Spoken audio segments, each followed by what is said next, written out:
Baik, berjumpa kembali dengan saya Cecep Sandi. Di video kali ini kita akan melanjutkan pembahasan mengenai validasi metode molecular docking. Nah, di video sebelumnya kita telah menyiapkan dua file yaitu ligand.pdbkit dan reseptor.pdbkit.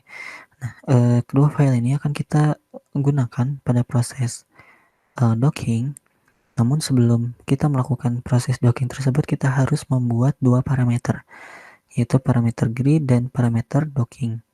Kedua parameter ini akan kita buat menggunakan aplikasi Autodock Tools kembali. Nah, setelah kita buka aplikasinya, kita buka file ligand dan reseptor dengan format pdbkit.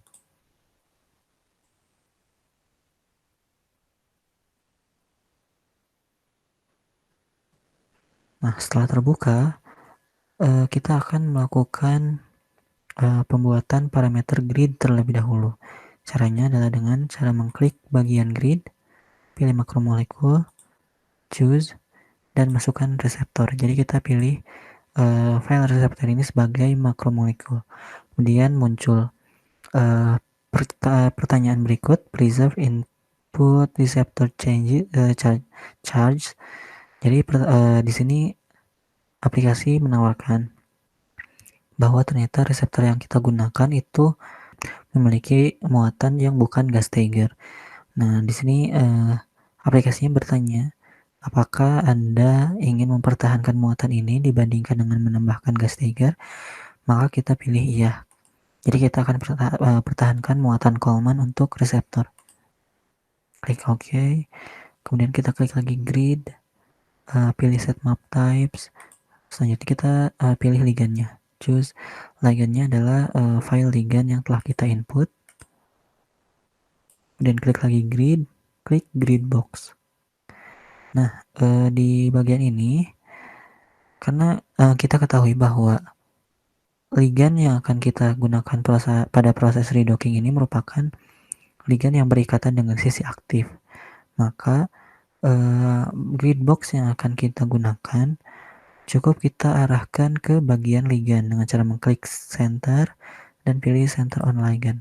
Nah, maka secara otomatis grid box yang kita atur ini sudah diatur lokasinya pada sisi aktif dari target molekulnya. Nah, di sini akan tertera untuk koordinatnya simbol X, Y, dan Z. Kemudian ini adalah ukuran dari grid boxnya 40 x 40 x 40. Nah, ukuran ini nanti bisa teman-teman sesuaikan juga dengan ukuran dari ligand yang akan diuji. Misalnya ternyata ligandnya ukurannya besar. Kalau misalnya diberi ukuran 40 x 40 x 40 itu terlalu kecil. Nah, angka ini dapat teman-teman atur kembali ya, sesuaikan kembali. Kemudian setelah kita tentukan koordinatnya, kita klik file, close saving current. Kemudian kita klik grid, pilih output, dan save GPF. Nah, filenya di save lagi di folder uji. Nah, di sini format filenya itu GPF. Biasanya saya simpan dengan nama file doc.gpf. Oke. Nah, setelah kita melakukan pembuatan parameter grid, kita lanjutkan dengan membuat parameter docking.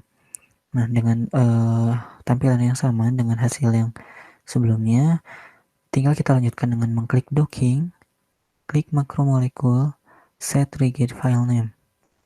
Kemudian pilih reseptor.pdbkit. Nah, selanjutnya klik lagi docking, pilih ligand, klik choose, dan input ligandnya. Nah, kemudian untuk ligand parameters ini biasanya kita pilih sesuai dengan default dari aplikasinya. Klik accept, kemudian klik lagi docking, search parameternya klik genetic algorithm. Nah, di bagian ini dapat kita atur sesuai dengan ketentuan yang kita pilih. Jadi yang pertama harus kita lihat adalah nilai number of GA runs. Nah, number of GA runs ini akan menunjukkan hasil dari docking yang akan kita lakukan. Misalnya kita pilih 10, maka hasil dari proses docking akan menunjukkan 10 konfirmasi. Semakin banyak angka yang kita masukkan, misalnya kita masukkan 100, maka nanti juga akan muncul 100 konfirmasi. Nah, semakin banyak, semakin besar, itu akan meningkatkan reliabilitas dari hasil docking yang kita lakukan. Namun di video kali ini saya akan contohkan untuk nilai 10. Nah, nilai ini tergantung teman-teman mempercayai atau mengikuti teori yang mana gitu.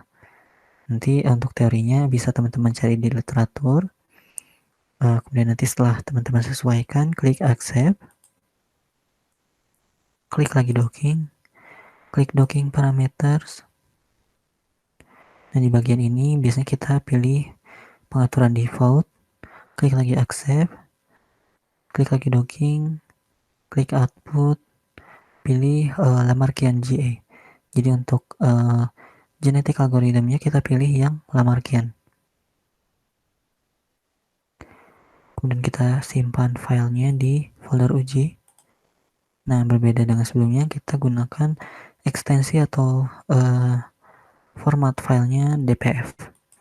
File name-nya biasanya saya gunakan kata yang sama, yaitu doc.dpf. Oke, nah setelah kita buat dua file parameter, ini, maka kita siap untuk melakukan proses docking. Proses docking ini akan kita jalankan menggunakan dua aplikasi ini. Namun untuk menjalankannya kita akan menggunakan bantuan command prompt.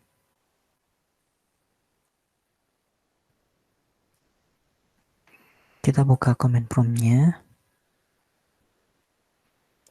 Nah, jika tampilannya seperti ini, c user, maka ini menunjukkan folder hingga user. Nah, sedangkan folder uji kita ada di sini, this PC desktop estrogen alpha. Kita klik lokasinya. Setelah user itu harus ada desktop estrogen alpha. Nah, ini kita copy, kemudian kembali lagi ke command prompt-nya. Nah, di sini ketik cd spasi, di paste nama atau lokasi foldernya, di klik enter. Nah, maka lokasinya akan berubah ke foldernya.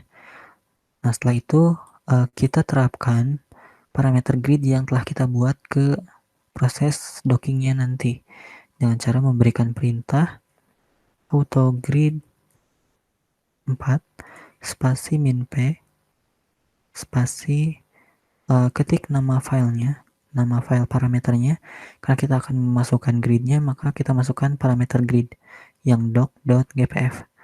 Kita ketik .gpf spasi min l spasi. Nah, kemudian kita tuliskan nama file luaran hasil pengaplikasian parameter gridnya. Biasanya saya beri nama doc. Jadi namanya tetap sama, namun format filenya kita ganti menjadi glg. Kemudian klik enter. Nah, setelah itu maka akan muncul beberapa file-file lain. Ini menunjukkan bahwa parameter gridnya telah diaplikasikan. Nah, sampai kapan kita mengetahui bahwa proses pengaplikasiannya itu selesai? Sampai muncul kembali folder ini, si user sampai estrogen alpha. Jadi ini masih loading. Nah, setelah muncul maka prosesnya telah selesai.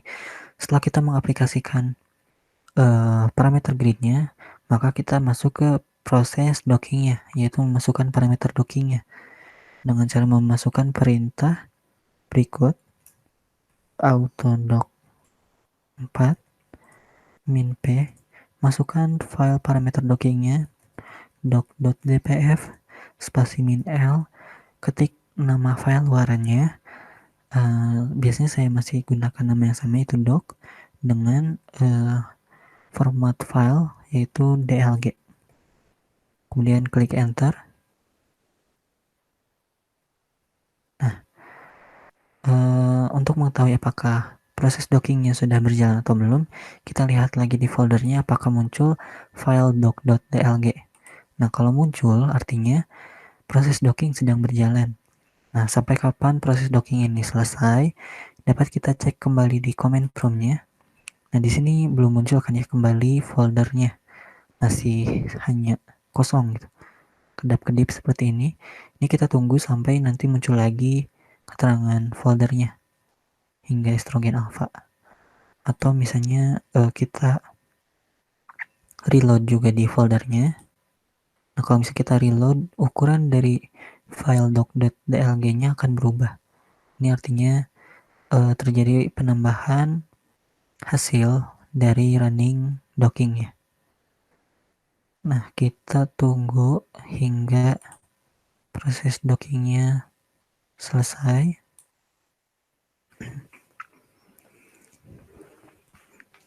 Nah, baik, setelah kita melakukan proses docking hingga selesai, hingga muncul lagi tanda folder si user desktop estrogen alpha kembali, maka proses docking telah selesai.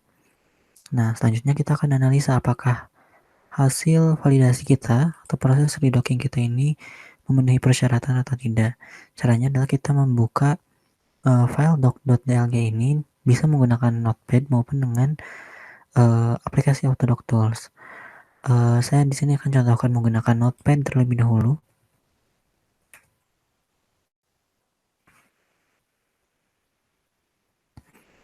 Nah, di sini kita akan membuka file doc.dlg-nya. Nah, kita analisa hasilnya. Apa yang akan kita lihat? Pertama, kita lihat terlebih dahulu nilai RMSD-nya. Kita scroll ke bagian bawah, karena biasanya ada di bagian bawah. Nah, inilah nilai RMSD-nya. Di sini ada 10 pose, jadi sesuai dengan genetik algoritma yang telah kita atur, ada 10 pose. Nah, dari ke-10 ini, 9 nilai RMSD itu berada di bawah 2 angstrom. Dan ada satu yang di bawah, yang di atas 2, yaitu 3,17. Nah, secara teoritisnya, sebetulnya akan lebih baik jika seluruh nilai RMSD itu nilainya di bawah 2 angstrom. RMSD itu apa? RMSD itu adalah nilai root mean square deviation. Jadi nilai ini menunjukkan perbedaan letak atom-atom dari ligan. Perbedaan letak tersebut dibandingkan dengan posisi ligan di awal atau posisi ligan sebelum proses docking. Nah, karena proses sebelum docking itu adalah lokasi ligan yang emang diperoleh saat proses X-ray diffraction, dan itu adalah kondisi yang sesuai dengan realitas atau secara alamiahnya. Nah, jadi kalau misalnya semakin kecil, maka hasil docking kita itu tidak merubah kondisi realitas. Ya, lebih baik jika nilainya 0, artinya lokasi tiap atomnya itu tidak berubah. Namun biasanya memang selalu terjadi pergeseran. Nah, pergeseran yang diperbolehkan itu maksimalnya hingga 2. Nah, lalu bagaimana jika ada yang menyimpang gitu? Nah, penyimpangan yang terjadi itu maksimal tidak boleh lebih dari 30%. Jadi karena di sini hanya 1 dari 10 atau artinya 10%, maka nilai ini masih dapat diterima. Baik, video kali ini cukup sekian. Selanjutnya akan saya gambarkan juga mengenai bagaimana menganalisa hasil validasi docking serta visualisasinya menggunakan BioVia Discovery Studio. Sampai berjumpa kembali di video selanjutnya.